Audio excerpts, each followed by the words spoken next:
আমরা ছোটবেলা থেকে শুনেছি দেওয়ালেরও নাকি কান আছে, কিন্তু শুনলে অবাক হবেন জলেরও কান আছে।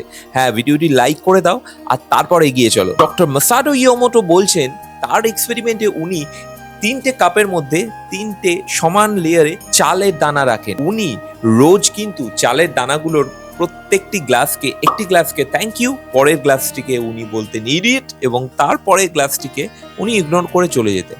এবং ঠিক 1 মাস পর উনি দেখেন যে গ্লাসটিকে ইগনোর করে চলে যেতেন ওখানে চাল পচে গেছে, যেখানে উনি ইডিয়েট বলতেন সেখানে চালও নষ্ট হয়ে গেছে, এবং যেখানে উনি থ্যাংক ইউ বলতেন ওই গ্লাসের চাল কিন্তু খুব সুন্দরভাবে ফার্মেন্টেড হয়, খুব সুন্দর স্মেল ছড়াতে থাকে। এরপরে উনি বিভিন্ন রকম মাইক্রোস্কোপিক ইমেজ এবং এক্সপেরিমেন্টের মাধ্যমে উনি বলেন যে আমাদের গলার স্বর, আমাদের ভাইব্রেশন, আমাদের শব্দ, আমাদের পজিটিভ বক্তব্য, নেগেটিভ বক্তব্য, এই সব কিছুর প্রভাব কিন্তু জলের ওপর পড়ে। ওনার এক্সপেরিমেন্ট অনুযায়ী পজিটিভ ওয়ার্ড ওয়াটার মলিকিউলকে এইরকম আর নেগেটিভ ওয়ার্ড এইরকম করে দেয়। কিন্তু আসল ভাবার বিষয় এইখানেই যে আমাদের ব্রেন এবং আমাদের সম্পূর্ণ শরীরও 70% জল দিয়ে, ওয়াটার দিয়েই তৈরি।